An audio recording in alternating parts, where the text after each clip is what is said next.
আমি তোমারে ভালোবেসেছি। এখন আমার পড়ার সময়। অনেক সময় পাবো সিনেমা দেখতে যাওয়ার।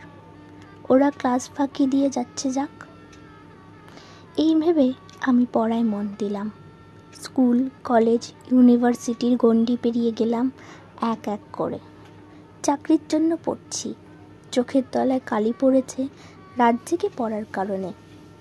এসবে মাথা ঘামাই না, শুধু মাথায় এটাই আসে আমাকে কিছু করতে হবে। বন্ধুদের হিল্লে হয়ে যাচ্ছে এক এক করে, আর আমার শুধু দিন গোনা চলছে। বয়স লাফিয়ে লাফিয়ে বাড়ছে, মাথার চুল পাক ধরেছে সেই কোনো অল্প বয়স থেকে। অবশেষে 33 বছরে এসে আমি সাফল্যের মুখ দেখলাম। এবার বাঁচব প্রাণ খুলে, এবার আমিও জীবন উপভোগ করব। কেন্দ্রীয় সরকারের চাকরি পাওয়ার পর চোখের তলার কালিটা নিয়ে গর্ব হয়। দিন পেরোতে থাকে, বয়সের সাথে রেষারেষি করে চুল পড়তে থাকে, আর অফিসে বসে ফাইল সারতে সারতে হাড় আর চামড়ার মাঝে একটু চর্বি জমে গেছে। এখন বন্ধুরা মজা করে বলে মধ্যপ্রদেশে উন্নতি হচ্ছে হে। সবাই মিলে পড়ল আমার বিয়ে নিয়ে, আর বারণ শুনবে না কেউ।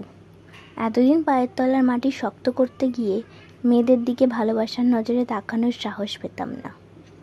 ক্লাসে ভালো একটা বান্ধবী ছিল, সীমা, শুধুই বন্ধু, অন্য কিছুই মাথায় আসতো না ওকে নিয়ে। সেই তাকেই আমি কিনা বিয়ে করে বসলাম। ফুটফুটে একটা মেয়ে সীমা। ও একজন নৃত্যশিল্পী, সুন্দর মুখশ্রী, ছিপছিপে চেহারা। সোশ্যাল মিডিয়াতে আমার সাথে ওর বিয়ের ছবি পোস্ট করেছে। শুভেচ্ছা বার্তায় ভরে উঠেছে, সুন্দর লাগছে সব কিছু। শেয়ার করেছে ছবিটা অনেকেই, কমেন্টে ভরে গেছে। বেশিরভাগই লিখেছে সরকারি চাকরির কামাল, কেউ বলছে ভুড়িওয়ালা টেকো কাকুরাই সব কচি মেয়ে পায়, কেউ লিখেছে নিশ্চয়ই সরকারি চাকরি করে, কারো বক্তব্য মেয়েরা শুধু টাকাকেই বিয়ে করে, কেউ ক্যাপশন দিয়েছে রূপের সাথে টাকার বিয়ে। আবার চোখ থেকে অজান্তেই জল গড়িয়ে পড়ল। ভবিষ্যৎ পড়তে গিয়ে চেহারার বাহ্যিক সৌন্দর্য গড়ার কথা মাথাতেই আসেনি। বয়সের ডালপালা নিয়ে মাথা ঘামায়নি। সবাই তো আর কম বয়সে প্রতিষ্ঠিত হয় না। আমার না হয় একটু বেশি সময় লাগলো। আর সীমা তো নিজেও প্রতিষ্ঠিত, স্বনির্ভর, অথচ মানুষ কত কিনা বলছে। সীমার চুরির আওয়াজে মুখ তুলে তাকালাম। ও এসে আমার পাশে বসে আমার কাঁধে মাথা রাখলো। জানালা দিয়ে বাইরের আকাশে দেখছি সীমা গুনগুন করে গাইছে,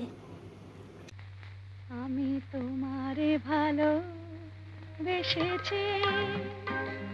চিরসাথী হয়ে এসেছি, তোমারে ভালোবেসেছি,